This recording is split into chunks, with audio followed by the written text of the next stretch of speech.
Yes, my dear class, I hope you all are well, beta.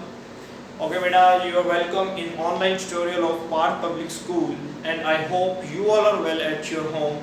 Okay, beta, today we will start very important part of the vectors, and this is the multiplication of vector by cross. Okay, so this is also known as the cross product of vectors.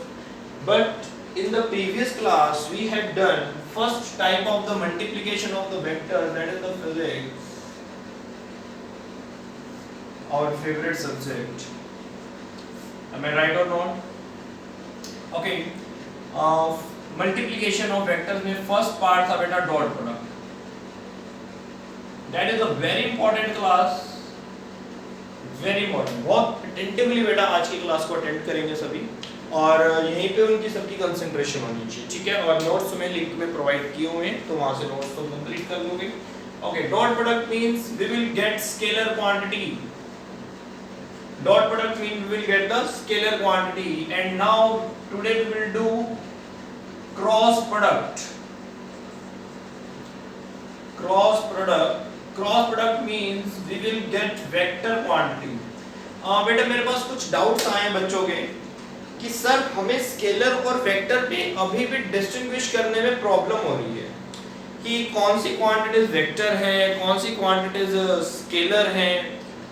तो बेटा मैं तुम्हें कुछ examples देता हूं। I would like to give some examples for your whole life, कि तुम complete उसको अपनी लाइफ में याद करोगे और फिर वेक्टर और स्केलर नहीं भूल पाओगे, बाकी चाहे पूरी फिजिक्स भूल जाओ, ठीक है। कि तुम ये पता चल जाएगा कि हाँ this is the vector quantity और this is the magnitude scalar quantity. तो कैसा है ये, क्या है इसमें, मैं तुम्हें कुछ टाइप्स ऑफ वेक्टर पे लेकर आऊंगा। फिर इनको समझते समझते फिर हमारे जो है टाइप्स ऑफ वेक्टर वाला पार्ट आ जाता है। अभी ऐसा कुछ तुमने लिखना नहीं है, जब मैं कहूँगा वो लिखेंगे, बाकी नोट्स तो तुम्हें मिले हुए हैं वहीं से तुम करोगे, यहाँ तो समझा रहा हूँ मैं सिर्फ, ठीक है। तो मैं पहले यही क्लियर करना चाहूंगा कि वेक्टर और स्केलर को तुम डिस्टिंग्विश कैसे करोगे। बेटा ऐसी बहुत सारी क्वांटिटीज हैं लाइफ में हमारे पास, ध्यान से सुनना इस पॉइंट को, कि जिनके पास सिर्फ मैग्नीट्यूड से काम चल जाता है और डायरेक्शंस की जरूरत नहीं होती। अभी मैं तुम्हें इस चीज को रियलाइज करवाऊंगा कि हाँ सच में ऐसा होता है। और कई ऐसी क्वांटिटीज हैं कि डायरेक्शन के बिना हम सोच भी नहीं सकते उन क्वांटिटीज को। तो ऐसी कौन कौन सी क्वांटिटीज हैं ये अब हमको चेक करना है, ठीक है। तो सिंपल सी बात है, मैं तुम्हें कहता हूं कि जो स्पीड है,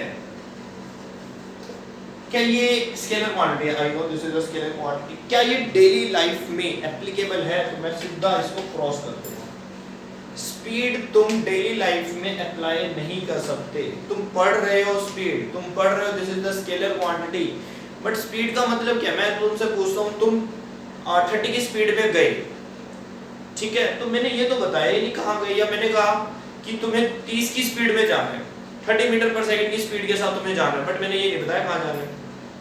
तो अगर मैंने तुम्हें डायरेक्शन ही नहीं बताई कहां जाना है, तो कैसे करोगे बताओ।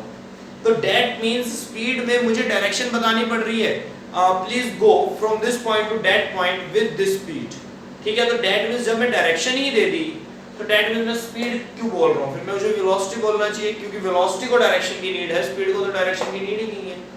तो यहां पर तुमने कुछ एग्जाम्पल को डेली लाइफ के साथ रिलेट किया कि स्पीड से काम नहीं चला हमारा, स्पीड के मैग्नीट्यूड से काम नहीं चला। मतलब कहने का सिर्फ मैग्नीट्यूड, मैंने कहा 30 मीटर पर सेकंड के साथ चले जाओ, कहां जाओ ये नहीं बताया, तो कैसे जाओगे। हाँ, अगर विदाउट टारगेट तुम जा रहे हो, विदाउट डेस्टिनेशन अगर तुम कभी घूमने निकलते हो तो वो स्पीड है, लेकिन अगर अपने टारगेट के साथ निकलते हो तो वो वेलोसिटी है। जैसे कई बच्चे ऐसे होते हैं कि जो विदाउट टारगेट मेडिकल या नॉन मेडिकल या कोई स्ट्रीम सेलेक्ट कर लेते हैं, तो वो स्केलर क्वांटिटीज में आ जाते हैं। और अगर कुछ स्टूडेंट्स ऐसे जिन्होंने अपना टारगेट सेट किया हुआ है उसके बाद अपनी स्ट्रीम सेलेक्ट करी है, तो वो वेक्टर क्वांटिटीज में आ जाते हैं। तो समझ आया स्केलर में कौन आ रहे हैं और वेक्टर में कौन आ रहे हैं। विद टारगेट वेक्टर है, विदाउट टारगेट स्केलर है।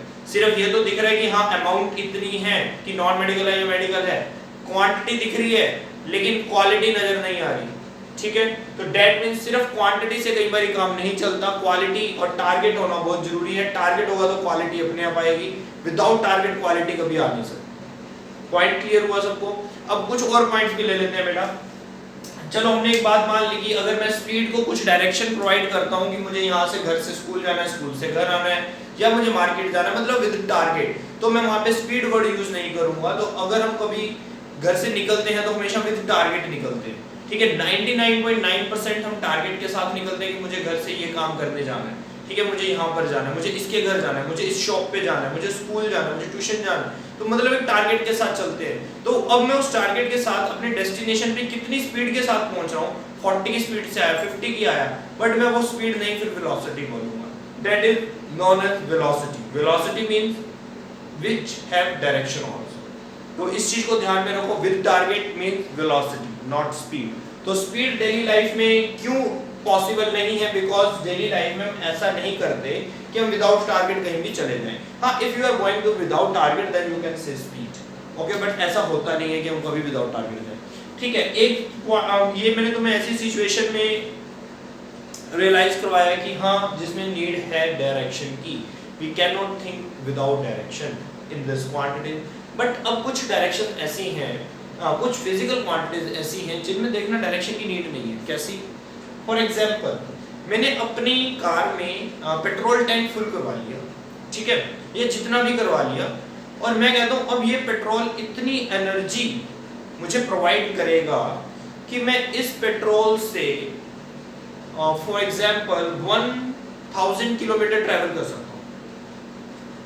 दोबारा मैं रिपीट करता हूँ कि मैंने अपनी कार में पेट्रोल टैंक को फिल करवाया, ठीक है, और अब मैं कह रहा हूँ कि मैं उस पेट्रोल से, ये पेट्रोल मुझे इतनी एनर्जी प्रोवाइड करेगा, मेरे इंजन को, कार इंजन को इतनी एनर्जी प्रोवाइड करेगा कि अब मैं उस एनर्जी के साथ 1000 किलोमीटर ट्रैवल कर सकता हूँ, मतलब कुछ डिस्टेंस कवर कर सकता हूँ। अब बताओ 1000 किलोमीटर डिस्टेंस कवर कर सकता हूँ, तो ये जरूरी थोड़ी ना बताना कि मैं चंडीगढ़ जाऊंगा, जयपुर जाऊंगा, माला जाऊंगा, कहाँ जाऊंगा, मैं जहाँ मर्जी जाऊँ, मुझे 1000 किलोमीटर चलना है। तो यहाँ पर क्या तुम्हें कोई डायरेक्शन की नीड नजर आ रही है? मुझे तो नहीं आ रही। बस मुझे ये पता लग रहा है कि इतना पेट्रोल इतनी एनर्जी प्रोड्यूस कर देगा, इतनी एनर्जी से मैं इतने किलोमीटर चल सकता हूँ, सिंपल। ये किस डायरेक्शन में चलूँ, किस में ना चलूँ, मुझे उससे लेना देना नहीं है, मुझे लेना देना है 1000 किलोमीटर चलने से। तो डेट मींस यहाँ पर सिर्फ मैग्नीट्यूड चाहिए, डायरेक्शन का कोई लेना देना नहीं है। भाई इतने पेट्रोल ने इतनी एनर्जी को प्रोड्यूस करके देना है, तो इट्स ओके। उस एनर्जी को तुम जिस मर्जी डायरेक्शन में यूटिलाइज करो या अपने कार के इग्निशन को ऑन करके छोड़ाओ, वो तुम पे डिपेंड है। लेकिन पेट्रोल ने तो अपना काम कर दिया ना, 1000 किलोमीटर के अकॉर्डिंग जो इतनी एनर्जी बनानी थी वो बनाएगा। तो डेट मींस अब एनर्जी क्वांटिटी क्या है? Energy quantity is the scalar quantity. क्यों? एनर्जी को डायरेक्शन की जरूरत ही नहीं है। उस पेट्रोल से 10,000 किलो जूल एनर्जी मान लो ऑब्टेन हो रही है, ठीक है, जो तुमने पेट्रोल टैंक फुल करवाया, उस पेट्रोल को बर्न करने पे 10,000 किलो जूल एनर्जी प्रोड्यूस हुई। तो हमें ये थोड़ी ना है कि किस डायरेक्शन में प्रोड्यूस हो रही है, कैसे प्रोड्यूस हो रही है, हमें क्वांटिटी से लेना देना है, इतनी एनर्जी प्रोड्यूस हो गई है, सिंपल। तो ये होती है बेटा स्केलर और वेक्टर क्वांटिटीज। इसको इस तरह से तुम्हें समझना है कि कहाँ पर तुम्हें डायरेक्शन की नीड है, कहाँ पर तुम्हें डायरेक्शन की नीड नहीं है। बहुत सिंपल है। कुछ वेक्टर्स ऐसे होते हैं बेटा, मैं इसी के साथ साथ इस चीज को कंप्लीट कर दूंगा, ध्यान से देखना। ये क्रॉस प्रोडक्ट जो है, इसके बाद मैं फिर तुम्हें ये क्रॉस प्रोडक्ट पे लेकर आता हूँ। कभी कभी क्लास ऐसा हो जाता है कि जो हम पढ़ाने आते हैं वो पढ़ाते नहीं, किसी और टॉपिक पे आ जाते हैं बाय चांस। तो ये मेरे पास कुछ प्रॉब्लम्स आई थी। बेसिकली मेरे पास प्रॉब्लम टाइप्स ऑफ वेक्टर की भी थी। टाइप्स ऑफ वेक्टर की इसलिए प्रॉब्लम थी क्योंकि बहुत इंपॉर्टेंट नहीं रहता, इसको मैंने आफ्टर द क्रॉस प्रोडक्ट लेकर आना है। तो अब मैं सोच रहा हूँ इसको भी कर लेते हैं। तो देखते हैं क्या होता है टाइप्स ऑफ वेक्टर। देखो फिजिकल क्वांटिटीज दो टाइप्स की होती हैं। अगर मैं बात करता हूँ फिजिकल क्वांटिटीज की, तो दो टाइप्स की होती हैं। कौन कौन सी टाइप्स होती है? Scalar and vector. एक स्केलर टाइप हो गई, एक वेक्टर टाइप हो गई। अब वेक्टर भी दो टाइप का होता है। आगे कौन कौन से टाइप का होता है वेक्टर? तो आंसर है फर्स्ट टाइप है वेक्टर की पोलर वेक्टर। सेकंड टाइप है वेक्टर की एक्सियल वेक्टर। ये बेटा नोट्स में नहीं मिलेंगे, ये तुम्हें खुद बनाने पड़ेंगे। और ये बहुत इंपॉर्टेंट भी है, बहुत इंपॉर्टेंट है, बहुत ज्यादा इंपॉर्टेंट। ये तो नॉर्मल है, this is a very much important. तो देखते हैं आज इसको मैं बहुत अच्छे से समझाऊंगा, कोई प्रॉब्लम नहीं है। क्रॉस प्रोडक्ट अगर हमें ये समझ आ गया तो डायरेक्टली समझो क्रॉस प्रोडक्ट हो गया। तो आज मैं तुम्हें इस पे बहुत अच्छे से इसका बेस क्लियर करता हूँ कि पोलर वेक्टर्स क्या है और एक्सियल वेक्टर्स क्या है। बस कंसंट्रेशन यहाँ पे रखना बेटा। पोलर वेक्टर वो वेक्टर्स हैं बेटा जिनको स्टार्ट करते टाइम कोई पॉइंट, मतलब ये लगा लो कि जिनका इनिशियल पॉइंट होता है वेक्टर का, जिनका इनिशियल पॉइंट है, मतलब स्टार्टिंग पॉइंट। कुछ वेक्टर जैसे कुछ वेक्टर्स का इनिशियल पॉइंट स्टार्टिंग पॉइंट होता है। फॉर एग्जांपल कि मुझे इस हाथ पर या इस सरफेस पे फोर्स अप्लाई करना है, तो इसका एक इनिशियल पॉइंट होगा ना, मैंने इस पॉइंट से फोर्स लगाना स्टार्ट किया, फिर ये आगे डिस्प्लेस हो गया, मैंने एक ऑब्जेक्ट पे फोर्स लगाया, तो ऑब्जेक्ट का एक स्टार्टिंग पॉइंट होगा ना जब मैं उस पे फोर्स लगाना स्टार्ट करूंगा, ठीक है। तो दैट मींस जोन से वेक्टर्स का इनिशियल पॉइंट होता है उनको हम पोलर वेक्टर्स बोलते हैं। इसमें ये भी बोल सकते हैं इनिशियल पॉइंट के साथ साथ हम ये भी बोल सकते हैं जिनके पास we can say application point होता है। एप्लीकेशन पॉइंट का मतलब है जैसे तुमने फोर्स अप्लाई किया किसी पॉइंट में, तो अप्लाई किया होगा ना, हवा में थोड़ी ना लगा दिया होगा फोर्स। तो ऐसे वेक्टर्स जिनके पास एप्लीकेशन पॉइंट्स है, मतलब स्टार्टिंग पॉइंट है, इनिशियल पॉइंट है, तो समझो वो वेक्टर्स हमारे पोलर वेक्टर्स हैं। तो इनका हम डेफिनेशन भी लिख सकते हैं, polar vector are those vector, तो लिख लो बेटा, साथ साथ लिख लो, polar vectors are those vector which have initial or application point, मतलब इनका स्टार्टिंग पॉइंट एप्लीकेशन पॉइंट होगा कि ये कहां से स्टार्ट हुए। जैसे जहां से तुमने फोर्स लगाना स्टार्ट किया, जहां पे वो ऑब्जेक्ट पड़ा था, और ऑब्जेक्ट के जिस पॉइंट पे तुमने फोर्स लगाया वो एप्लीकेशन पॉइंट है। मतलब ऐसे वेक्टर्स जिनमें तुम्हें इनिशियल और एप्लीकेशन पॉइंट मिल जाए, तो वो हमारे पास कौन से वेक्टर हैं, पोलर वेक्टर। बेसिकली अभी तुम्हें और क्लियर हो जाएगा। अभी तो तुम सोच रहे होगे ना ये हम कैसे ढूंढेंगे, इनिशियल पॉइंट कहां ढूंढते फिरेंगे, एप्लीकेशन पॉइंट्स कहां ढूंढेंगे, सर हमेशा कंफ्यूज करके चले जाते हैं। अरे कंफ्यूज नहीं होगे, जब तुम एक्सियल वेक्टर समझ जाओगे ना तो पोलर अपने आप समझ आ जाएगा।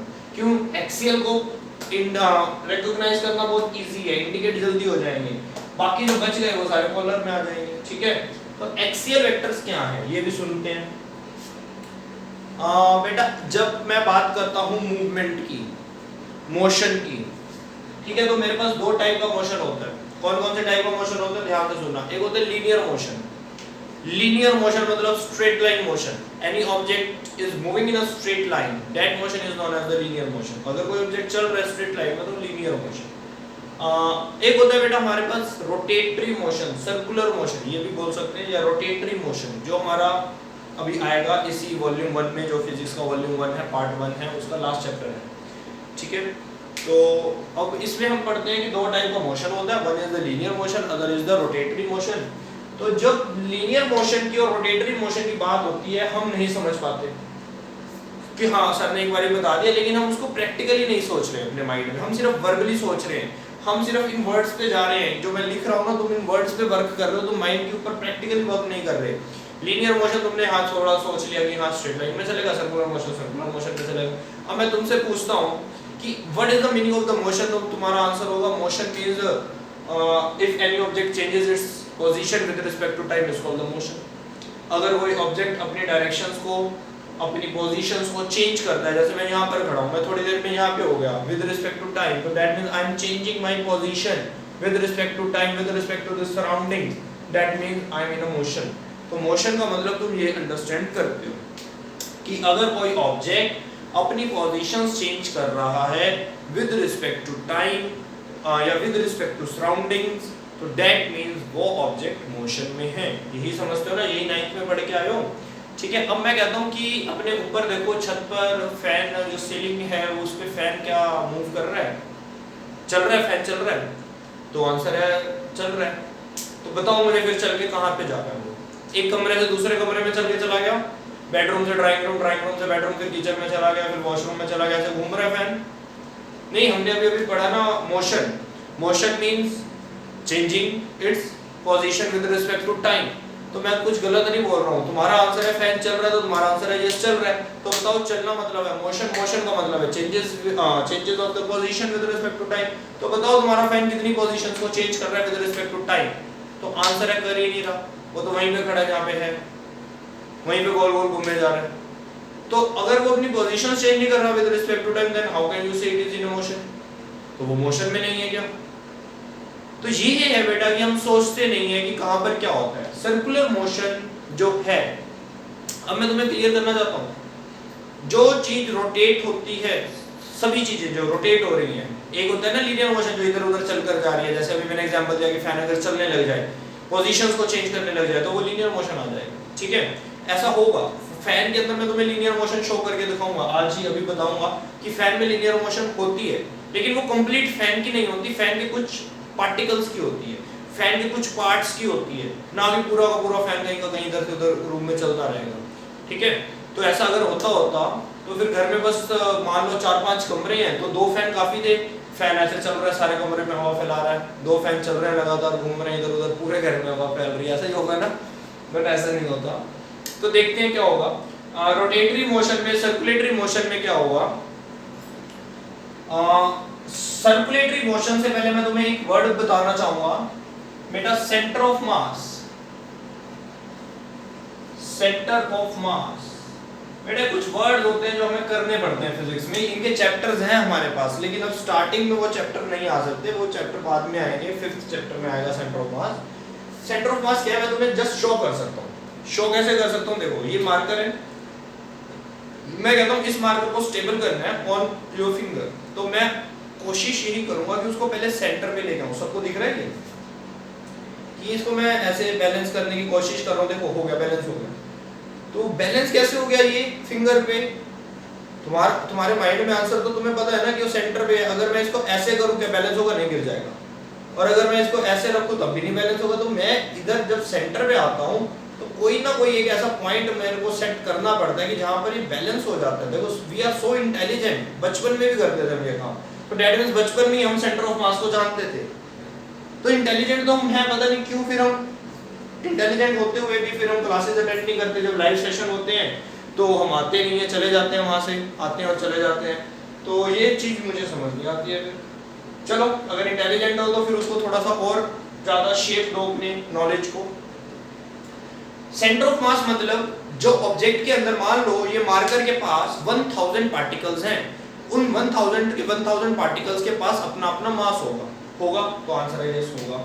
तो जो उनका अपना अपना मास होगा बेटा, हम उस मास को सपोज करते हैं कि उस सारे मास का एक रिजल्ट सेंटर पे आता है बॉडी के, ठीक है। हमारी बॉडी का भी, हर बॉडी का, जैसे सन है, सन का भी, जो भी बॉडीज हैं, चाहे हेवनली बॉडीज हैं, जो भी बॉडीज हैं, उनका एक ऐसा सेंटर ऑफ पॉइंट होता है जहां पर उनका होल मास कंसंट्रेट कर रहा होता है। जैसे मान लो इसके 1000 पार्टिकल्स हैं, तो 1000 पार्टिकल्स का होल मास, ठीक है, सम अप करके वो एक कंसंट्रेट कर रहा होगा कहां, एट इट्स सेंटर। तो that point is known as, that mass is known as centre of mass, ठीक है। तो सेंटर ऑफ मास मैं क्यों समझाने की कोशिश कर रहा हूं, क्योंकि सेंटर ऑफ मास एक ऐसा पॉइंट होता है जिसकी अपनी मोशन नहीं होती कभी। देखते हैं कैसे, जैसे अब हम फैन की बात कर रहे हैं, तो फैन पे क्या है, फैन जब रोटेट करता है, सर्कुलेट कर रहा होता है, तो उस टाइम पे ये एक उसके पास क्या होता है, एक रोड होती है सेंटर में। ये रोड जो है, रोड ना तो देखो रोटेट कर रही है, ना ही ये मूव कर रही है, कुछ भी नहीं कर रही। ध्यान से देखो फैन जो चल रहा है उसकी रोड पे एक बार नजर डालो, क्या रोड रोटेट कर रही है, रोटेट कर रही है, नहीं कर रही। क्या आगे पीछे लीनियर मोशन में मूव कर रही है, नहीं कर रही। तो रोड रेस्ट में है, तो आंसर है यस, रेस्ट में।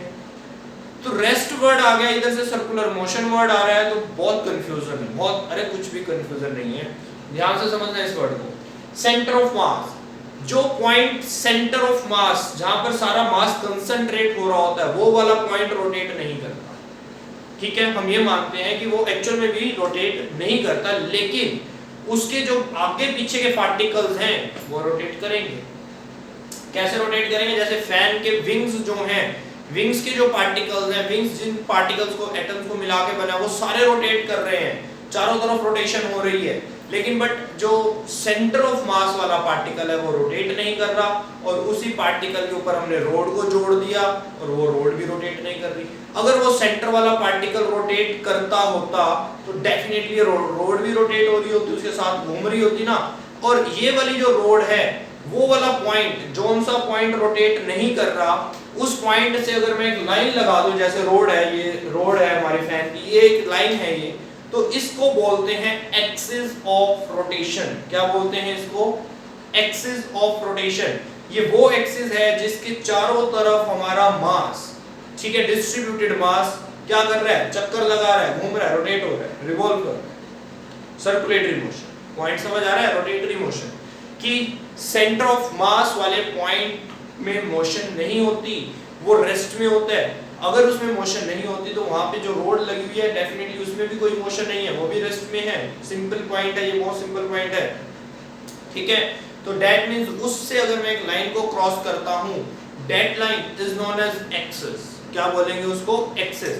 फॉर एग्जांपल एक और पॉइंट दिखाता हूं, जैसे ये है मेरे पास एक रिंग है, तो वेयर इट्स एक्सिस, तो आंसर है कि इसका एक्सिस ये सेंटर में होगा, ऐसे लाइक दिस, ठीक है, रोटेशनल एक्सिस जिसे बोलेंगे, सेंटर से पास करेगा रोटेट, जिसके चारों तरफ ये कंप्लीट रिंग प्रॉपरली यूनिफॉर्मली क्या हो सकता है, सर्कुलेट हो सकता है, रोटेट हो सकता है। तो ये वाला जो पॉइंट है, ये जो मार्कर है, that marker will be known as axis of this ring.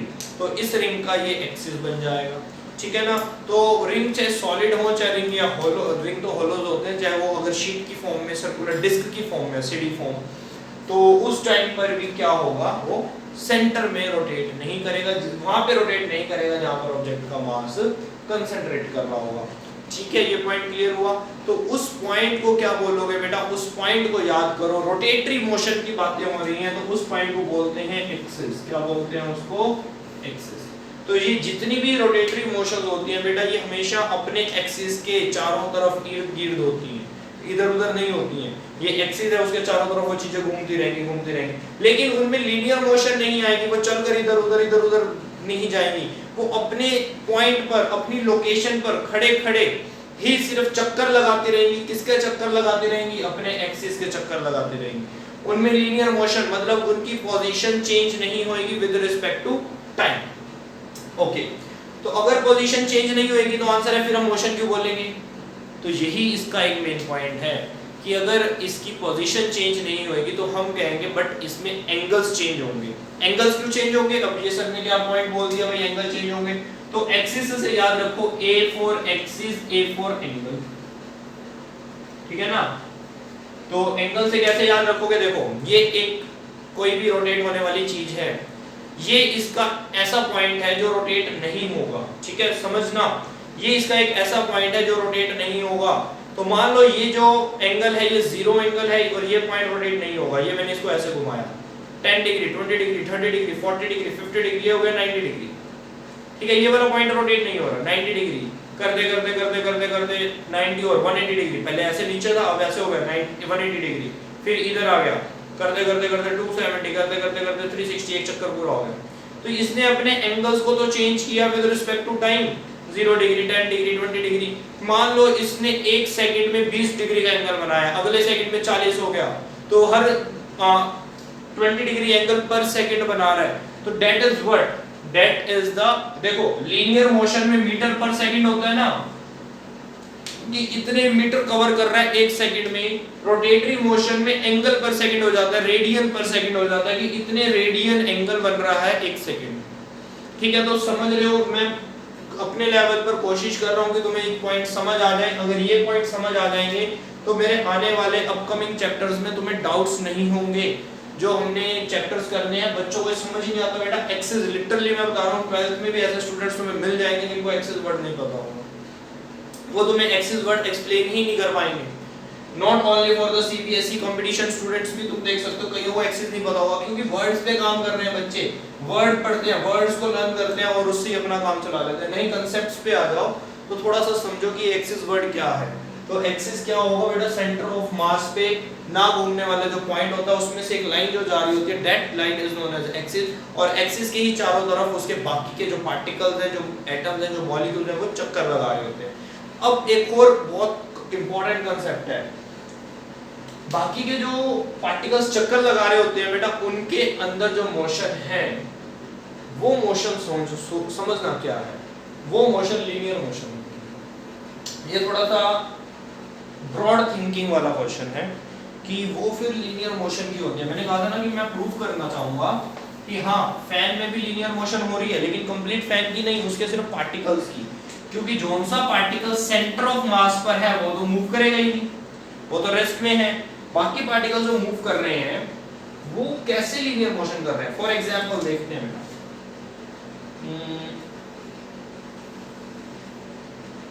ये विंग है, ठीक है, थोड़ी सी बेटा ड्राइंग अच्छी नहीं है मेरी, प्रोफेसर राइटिंग कौन सा अच्छी है। चलो, ये पंखे का विंग्स हैं, पर हैं, ठीक है, ये कुछ इसके पार्टिकल्स हैं मान लो, ठीक है। तो ये कैसे मूव करेंगे, तो आंसर है ये ऐसे ऐसे सर्कुलर मोशन। बट बेसिकली जो एक सर्कुलर मोशन होती है ना बेटा, वो प्रूफ हो जाती है कहीं ना कहीं कि वो लीनियर मोशन है, ठीक है। रोटेटरी मोशन जो है, रोटेटरी मोशन बहुत एग्जैक्ट मोशन वर्ड है कि about its axis. Rotatory motion मतलब अपने एक्सिस के चारों तरफ होने वाली motion is known as rotatory motion. तो ये वाला जो पॉइंट है बेटा, ये देखो, ये तो इसका होगा सेंटर ऑफ मास, जो घूमने वाला नहीं है, डंडा लगा हुआ है यहाँ, रोड होगी, ठीक है, उसके चारों तरफ जो घूम रहा होगा, इट्स ओके। तो ये जो पॉइंट्स हैं ये इसमें ऐसे मूव करेंगे। मान लो ये जब मूव करेंगे, ये पॉइंट यहाँ आ गया मूव करके, ये वाला पॉइंट यहाँ आ गया मूव करके, ठीक है, ये वाला पॉइंट यहाँ आ गया और ये वाला पॉइंट यहाँ चला गया, तो ये कुछ ऐसा बन जाएगा।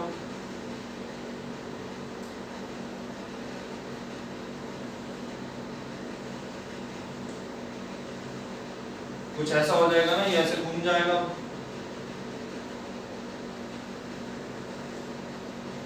तो इसमें बेटा क्या मैं शो करना चाह रहा हूँ कि ये वाला जो पॉइंट घूम रहा है, देखो ये ऐसे, अगर मैं इसकी डायरेक्शन तुमसे पूछता हूँ तो ऐसे टेंजेंट लगाओगे ना, ये ऐसे टेंजेंट लगाओगे, तो आंसर है ये ऐसे इस टाइम के लिए ये स्ट्रेट लाइन में मूव करेगा। अभी भी तुम सोच रहे हो कि क्यों स्ट्रेट लाइन में मूव करेगा, अच्छा वाला सर्कल में मूव कर तो रहा है सर, क्या बोलते हैं बेटा। जो सर्कल होता है, सर्कल कैसे बनता है, सर्कल का अगर मैं बहुत छोटा सा एक पीस ले लूं तो वो एक स्ट्रेट लाइन है ना, ठीक है। यहाँ से मैंने एक छोटा सा टुकड़ा ले लिया सर्कल का, ये भी एक स्ट्रेट लाइन है। इसको तुम कर्व थोड़ी ना शो करोगे, ये छोटे से टुकड़े को तुम कोई गोलाई तो दिखा नहीं सकते इसके अंदर कि इसमें कर्व आ रहा है, नहीं, तो that is a straight line. Circle की एक्चुअल डेफिनेशन होती है, it is the collection of, circle की डेफिनेशन बता रहा हूँ, it is the collection of straight lines which are equidistance from centre या फ्रॉम अ फिक्स्ड पॉइंट। एक fixed point से इन स्ट्रेट लाइंस को हमने इक्वल डिस्टेंस पे रख दिया, तो अगर मैंने स्ट्रेट लाइंस को इक्वल डिस्टेंस पे रख दिया तो वो तुम्हें कैसा नजर आएगा, एक सर्कल जैसा नजर आएगा। पॉइंट क्लियर है या नहीं है, ठीक है। तो दैट मींस वो क्या है, सर्कल। जैसे जब हम अब इसके अंदर बात करें कि अगर ये वाला पार्टिकल ऐसे चलकर ऊपर जा रहा है तो ये एक स्ट्रेट लाइन को कवर करेगा, ठीक है, ये भी एक स्ट्रेट लाइन को कवर करेगा, फिर एक स्ट्रेट लाइन कवर करके दूसरी स्ट्रेट लाइन को कवर करेगा, ऐसे ये छोटी छोटी स्ट्रेट लाइंस को कवर करेगा। तो ये वाले जो पार्टिकल्स घूम रहे हैं इनकी तो लीनियर मोशन होगी कहीं ना कहीं, क्योंकि छोटी स्ट्रेट लाइंस को कवर कर रहे होंगे, ठीक है। तो समझना बेटा कि सर्कल में क्या होता है, छोटी लाइंस होती हैं, स्ट्रेट लाइंस होती हैं। या कोई भी तुम कर्व को अगर बहुत छोटे से टुकड़े में तोड़ोगे तो वहां पर तुम कर्व नहीं दिखा पाओगे, वो स्ट्रेट लाइन बन जाएगा, ठीक है। तो उसमें चलने वाले पार्टिकल की मोशन हो जाएगी linear motion. Point is clear और नॉट। और बेसिकली जो एग्जैक्ट वर्ड है, ये तो मैंने जस्ट तुम्हें प्रूव किया है कि जो इसके विंग्स होंगे, विंग्स के अंदर अगर तुम सिंगल पार्टिकल्स पे वर्क करोगे तो सिंगल पार्टिकल की मोशन कैसी नजर आएगी, लीनियर मोशन। तो linear motion it's okay, no problem, linear motion हम बोल सकते हैं। और उसके बाद अगर बात करते हैं रोटेटरी मोशन की, तो मैं तुम्हें इस चीज को, एक सेकंड बेटा टाइम देखने दो, मैं तो कराए जा रहा हूँ कहीं टाइम ओवर हो जाए। नहीं, अभी है थोड़ा सा टाइम हमारे पास।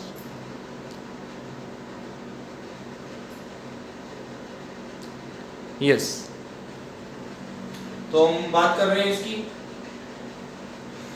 यस, कि लीनियर मोशन और रोटेटरी मोशन, तो फर्क क्या है, क्या हमारे पास दोनों मोशन होती हैं, तो आंसर है बेसिकली तो रोटेटरी मोशन चेक करोगे, क्योंकि जो एक्सिस के चारों तरफ होने वाली मोशन है that is known as the rotatory motion.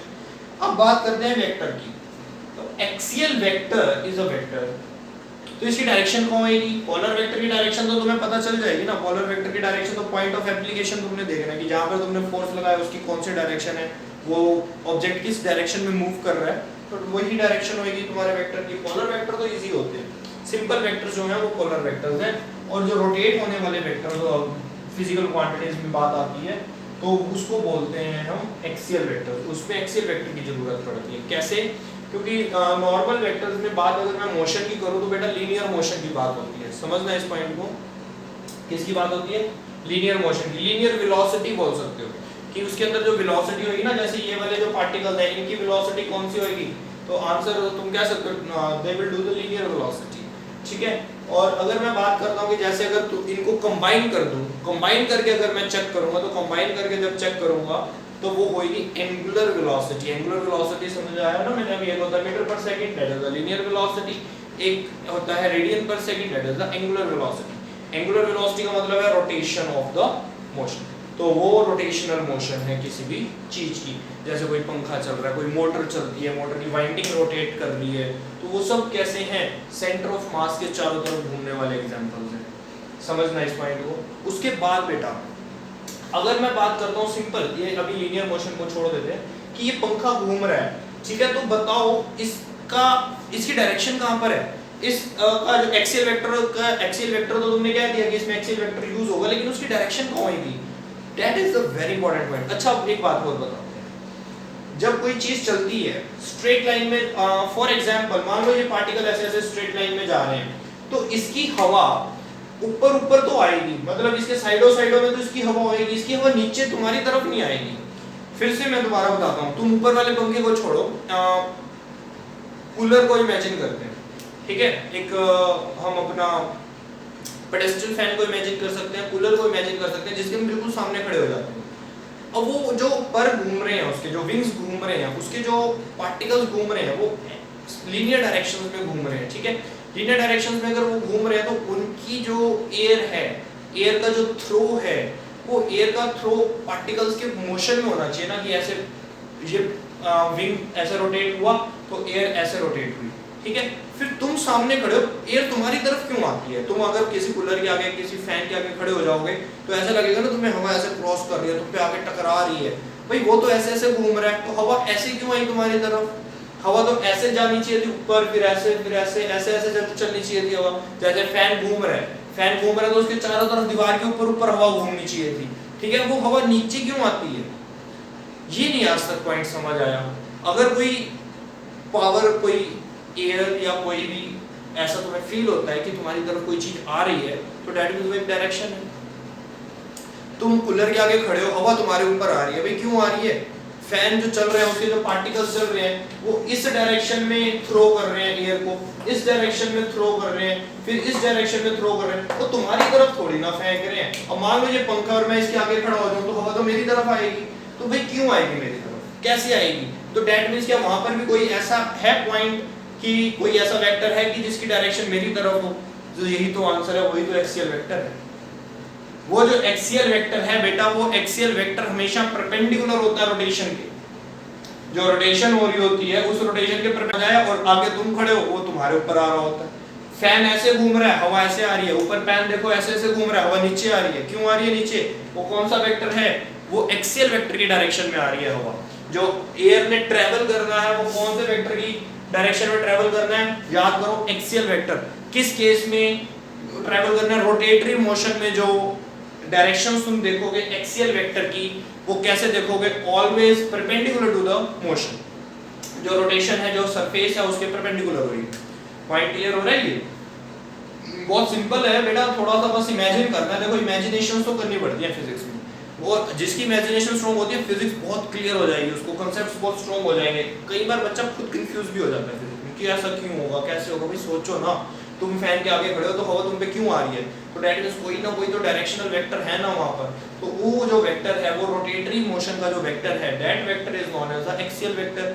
तो हम कहेंगे air is moving along with its axial vector, कि वो एयर इसके एक्सियल वेक्टर के अलोंग मूव कर रही है। अब एक्सियल वेक्टर की डायरेक्शन क्या होगी? देखो भाई, अभी मैंने क्या बात करी थी, सेंटर ऑफ मास पे जो रोड लगी हुई है या जो लाइन है उसको ही हम एक्सिस बोलते हैं, ठीक है। वो वाला पॉइंट तो घूमता नहीं है, जिस पॉइंट जो नहीं घूम रहा पॉइंट, उसमें से अगर मैं लाइन लगा दूं, that line is known as axis.